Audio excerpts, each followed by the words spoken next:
আসসালামু আলাইকুম। সন্ধে ৭টা, বাংলাদেশ বেতার খুলনা। খবর পড়ছি কানিস ফাতেমা শেফা। সংস্কৃতি বিষয়ক মন্ত্রী অ্যাডভোকেট নিতাই রায় চৌধুরী বলেছেন, নতুন সমাজ ও নতুন বাংলাদেশ বিনির্মাণে নতুন স্বপ্ন নিয়ে কাজ করতে হবে। এজন্য যার যার অবস্থান থেকে দেশের ইতিহাস ঐতিহ্যকে সকলের সামনে তুলে আনতে হবে।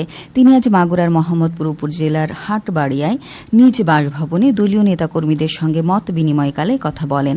মন্ত্রী বলেন, সংস্কৃতি একটি দেশের মূল চালিকা শক্তি। এজন্য বর্তমান সরকার জীবনমুখী সংস্কৃতি গড়ে তোলার লক্ষ্যে নিরলসভাবে কাজ করে যাচ্ছে। বিপুল সংখ্যক দলীয় নেতাকর্মী এ সময় উপস্থিত ছিলেন। পরে সংস্কৃতি মন্ত্রী নিতাই রায় চৌধুরী বাটিকাডাঙ্গা পূর্ণব্রহ্ম শ্রী শ্রী হরিচাঁদ মন্দির প্রাঙ্গণে আয়োজিত এক মাতুয়া মহাসম্মেলনে প্রধান অতিথি হিসেবে যোগ দেন। বিদ্যুৎ, জ্বালানি ও খনিজ সম্পদ প্রতিমন্ত্রী অনিন্দ্য ইসলাম অমিত বলেছেন, বর্তমান যুগ প্রযুক্তি নির্ভর হওয়ায় সাংবাদিকতার সঙ্গে আধুনিক প্রযুক্তির সমন্বয় এখন অপরিহার্য হয়ে উঠেছে। এআই, মাল্টিমিডিয়া সাংবাদিকতা এবং তথ্য যাচাইয়ের দক্ষতা অর্জনের মাধ্যমে সাংবাদিকরা আরও নির্ভুল, সময়োপযোগী ও গ্রহণযোগ্য সংবাদ পরিবেশন করতে সক্ষম হবেন। তিনি আজ যশোর প্রেস ক্লাবের গোলাম মাজেদ অডিটোরিয়ামে সাংবাদিকদের আধুনিক প্রযুক্তি নির্ভর দক্ষতা বৃদ্ধির লক্ষ্যে মাল্টিমিডিয়া, ফ্যাক্ট চেকিং ও কৃত্রিম বুদ্ধিমত্তা এআই বিষয়ক 3 দিনব্যাপী প্রশিক্ষণ কর্মশালার উদ্বোধনী অনুষ্ঠানে প্রধান অতিথির বক্তৃতায় কথা বলেন। প্রতিমন্ত্রী বলেন, সাংবাদিকতা শুধু পেশা নয়, বরং এটি একটি দায়িত্বশীল কাজ। প্রযুক্তির ব্যবহার বাড়লেও সংবাদ পরিবেশনে নৈতিকতা ও দায়িত্বশীলতা বজায় রাখা অত্যন্ত জরুরি। প্রেস ক্লাবের সভাপতি জাহেদ হাসান টুকুনের সভাপতিত্বে পিআইবির মহাপরিচালক ফারুক ওয়াসিফ, জেলা প্রশাসক মোহাম্মদ আশিক হাসান, পুলিশ সুপার সৈয়দ রফিকুল ইসলাম, জেলা পরিষদের প্রশাসক দিলাওয়ার হোসেন খোকন ও জেলা বিএনপির সভাপতি অ্যাডভোকেট সৈয়দ সাবিরুল হক সাবু এ সময় উপস্থিত ছিলেন। পিআইবি আয়োজিত প্রশিক্ষণে জেলায় কর্মরত বিভিন্ন প্রিন্ট ও ইলেকট্রনিক মিডিয়ার ৭০ জন সাংবাদিক অংশগ্রহণ করছেন। পরে প্রতিমন্ত্রী ৬,৪৩,৬০,০০০ টাকা ব্যয়ে যশোর সরকারি বালিকা উচ্চ বিদ্যালয়ের নবনির্মিত ৬ তলা বিশিষ্ট একাডেমিক ভবনের উদ্বোধন করেন।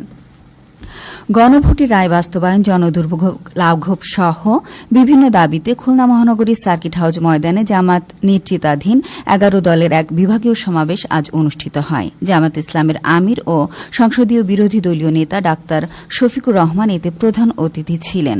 জামাত ইসলামের সেক্রেটারি জেনারেল মিয়া গোলাম পরোয়ারের সভাপতিত্বে জাতীয় নাগরিক পার্টি এনসিপির আহ্বায়ক ও বিরোধী দলীয় chief whip Nahid Islam, liberal Democratic পার্টির চেয়ারম্যান ড কর্নেল অলি আহমেদ, বাংলাদেশ খেলাফত মজলিসের আমির শাইখুল হাদিস আল্লামা মামুনুল হক, খেলাফত মজলিসের আমির মাওলানা আব্দুল বাসিত আজাদ, বাংলাদেশ নিজামে ইসলাম পার্টির ভারপ্রাপ্ত সভাপতি মাওলানা আব্দুল কায়ুম সোবহানি, আমার বাংলাদেশ পার্টির চেয়ারম্যান মুজিবুর রহমান মঞ্জু, বাংলাদেশ লেবার পার্টির চেয়ারম্যান ডাক্তার মোস্তাফিজুর রহমান ইরান সহ বিপুল সংখ্যক নেতাকর্মী এ সময় উপস্থিত ছিলেন।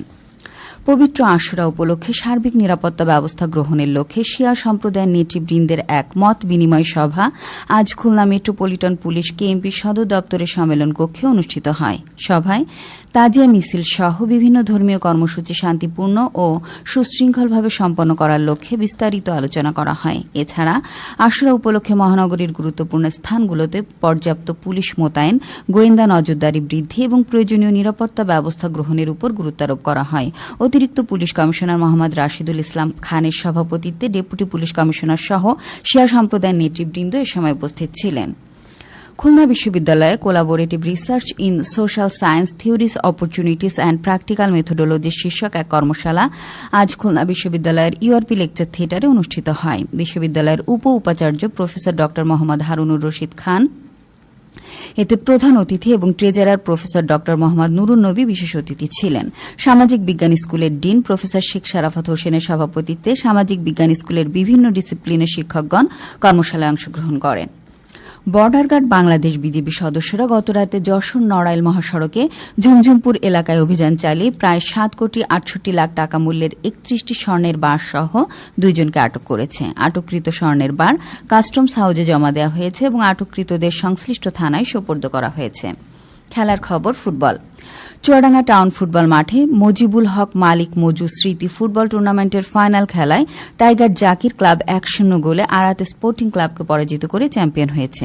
এদিকে মাগুরা শালিখা উপজেলার শতখালী মাধ্যমিক বিদ্যালয় মাঠে 8 দলীয় ফুটবল টুর্নামেন্টের আজকের উদ্বোধনী খেলায় কেদারনাথ স্পোর্টিং ক্লাব 3-1 গোলে নারকেলবাড়িয়া একাদশকে পরাজিত করেছে। এর আগে জেলা বিএনপির যুগ্ম আহ্বায়ক ব্যারিস্টার মিথুন রায় চৌধুরী প্রধান অতিথি হিসেবে টুর্নামেন্টের উদ্বোধন করেন।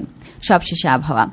আজ রাত 1টা পর্যন্ত পূর্বাভাসে বলা হয়েছে খুলনা, বরিশাল, পটুয়াখালী, নোয়াখালী, কুমিল্লা, টাঙ্গাইল, ময়মনসিংহ, চট্টগ্রাম, কক্সবাজার ও সিলেট অঞ্চলে পূর্ব দক্ষিণ পূর্ব দিক থেকে অস্থায়ীভাবে ঘণ্টায় ৪৫ থেকে ৬০ কিলোমিটার বেগে দমকা থেকে ঝোড়ো হাওয়া বয়ে যেতে পারে। সেই সঙ্গে বৃষ্টি অথবা বজ্রসহ বৃষ্টিপাতের সম্ভাবনা রয়েছে। এসব এলাকার নদীবন্দরসমূহকে ১ নম্বর সতর্কতা সংকেত দেখাতে বলা হয়েছে। খবর শেষ হলো। আমাদের পরবর্তী খবর প্রচারিত হবে আগামীকাল সকাল ৮টা ১০ মিনিটে বাংলায়।